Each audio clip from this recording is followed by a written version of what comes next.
Video. I'm gonna go ahead and explain today. I'm gonna talk about the King of Diamonds. We got the King of Diamonds right here. All right, so diamonds, what are diamonds? First of all, if you are confused or want to know a little bit more about Destiny cards, I do have a video on my page. That's kind of like an introduction to what Destiny cards entail and what they mean, right? So we have four suits; those represent the four seasons and so on and so forth. But I won't get into the weeds of all of that because I really want to stay on topic and give you as much as I can about the King of Diamonds. So first and foremost, if your birthday falls on January 14th, you are in fact the King of Diamonds. If your birthday falls on February 12th, you're the King of Diamonds. March 10th, you are the King of Diamonds. April 8th, you are the King of Diamonds. We got, let's see, May 6th, and then we have June 4th, and then we'll have July 2nd. All right, so those are all of the birthdays for the King of Diamonds. So if, in fact, your birthday happens to fall on that day, hey, you're the King of Diamonds. All right, so what does that mean?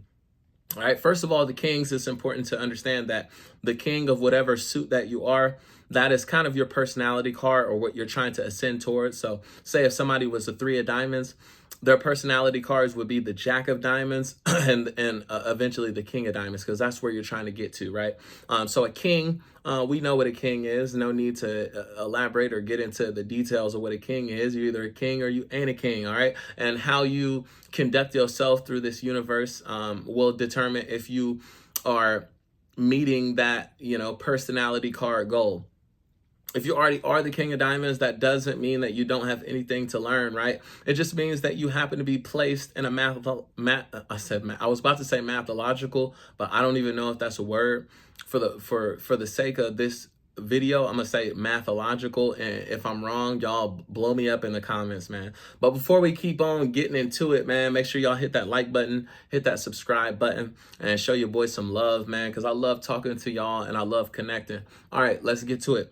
So King of Diamonds, all right, these people are the business people of the world, all right, because diamonds rules finances, diamonds rules, business, diamonds rules, all things of material possessions, right? So if you are the King of Diamonds, then that just means that you're in a good place to be a business person, all right, businesswoman as well. You could definitely be a woman and be the King of Diamonds. I know my daughter and my son, they are both the King of Diamonds, all right? So you can guess they're all about their money. They always want to know what costs what, right? They're trying to understand how the universe works in an economic way or economic expression. So it's very important. All right, what kind of skills do these people? They have the gift of gab when it comes to negotiating. They have the gift of gab when it comes to consulting, especially if it has to do with finances or money or land or real estate. Any of those aspects would be great for the King of Diamonds. All right, these people are going to be your leaders. They're going to be CEOs of businesses, right? They're going to be managers, what I mean? It could be an account manager, a finance manager, somebody that's a broker, all right? Somebody that is equipped with the stock market and they know how to navigate through the stock market world. It being 2025, you got Bitcoin, right? So these people could easily find themselves, in that Bitcoin world, navigating and working out deals, all right, and manifesting that in a major way. All right, so it's important to understand, how our cards can be used and our cards can help us. It also is important to know where your planetary ruling card, because all the King Diamonds are not going to have the same planetary ruling cards. For instance, you got your January King of Diamonds, that's going to be a Capricorn. All right, so these people, they're going to be serious business. All right, serious business, but maybe business in a different way because it's surrounded by those Capricorn vibes, right? Very serious, very strategic. They need daily routines. They like the corporate office. They like the business attire, want to throw on the suit. What I mean? They want to navigate that way in the most professional manner that they can.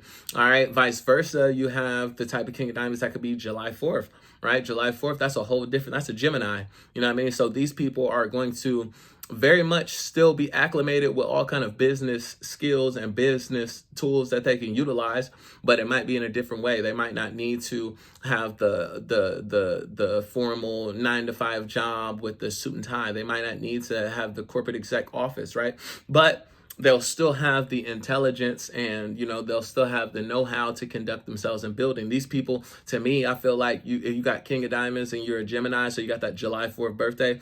These people to me would be people that excel in online sales, doing things with commerce. They might be TikTok shop type of dealer, Shopify type of people. Always borrowing, lending, and selling things on the web or on the internet. All right.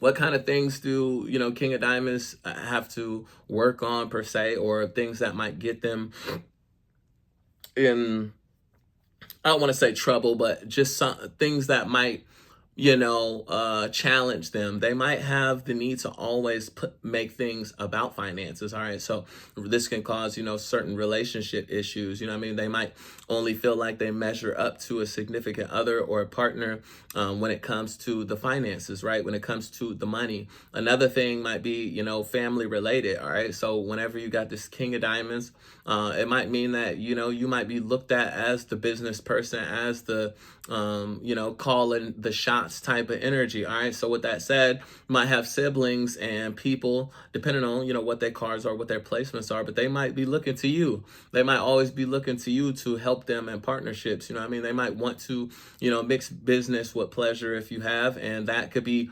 a big red flag for you. Because you understand how money works. You understand how business works. And it's not that you're cold hearted or cold spirited, rather, you just would, you just want to see things in a mathematical way, in an analytical way. All right. So you might not be too quick to be very forthcoming and giving with your stuff, man. You might be like, hey, these are my tings over here.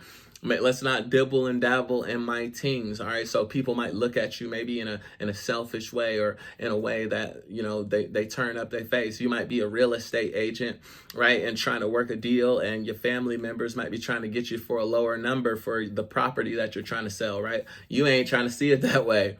You know what I mean? The King of Diamonds, they're not really trying to see it that way. They're trying to squeeze any money they can get out of here. They're trying to pinpoint this. You know what I mean? It might not be the best for mixing business with pleasure. All right. To be honest, in the relationship, in the marriage, these are probably going to be the people that are the breadwinners, right? If they're not the breadwinners because of, whatever their significant other's car might be, they're the one that's always trying to control the finances. They're the one that's always trying to be the bookkeeper, the accountant when it comes to said finances or whatever, life insurance policies, things of that nature. I would say the only people that they're going to butt heads with, to me, when it comes to finances, are going to be your spades, because spades kind of get into more of the deeper aspects of money. Like I was mentioning earlier, life insurance policies, serious paperwork, inheritances, dark things, court legal fees that might need paid out or assessed. Being with a spade partner, especially a higher spade partner, jack of spades, queen of spades, it might not always be the most compatible as far as, trying to work out those finances, because those people, spades especially, are going to be very skilled in that area. They're going to get a lot of blessings in that area, when it comes to serious paperwork and finances of that sort.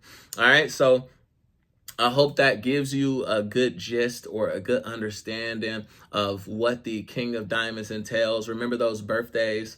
If you are confused or you want to know a little bit more, do a little bit of internet research, and find out what your destiny card is and how that relates to, the planetary influences, because that's another thing too that I didn't get into, and I will get into it. If y'all like these type of videos, just let me know, because I'm gonna keep them pumping, and I would love to integrate how the planetary influences play a huge role in this. So it's you got everything here, right? You got your planetary ruler card, you got your birth card, you got your zodiac sign, and then you got the planets that influence over each one of those periods. All right, so feel free to ask me any questions. If y'all loving these, man, we gonna keep them rolling. And you King of Diamonds, y'all stay getting y'all bread. Get that cheddar, close the deal, sell the car, sell the house. That you've been trying to sell. Like, keep doing business, man. And business is business. You hear me? Hey, thank y'all for messing with me. Make sure you go ahead and tap in, like, and subscribe, and I'll catch y'all on the next.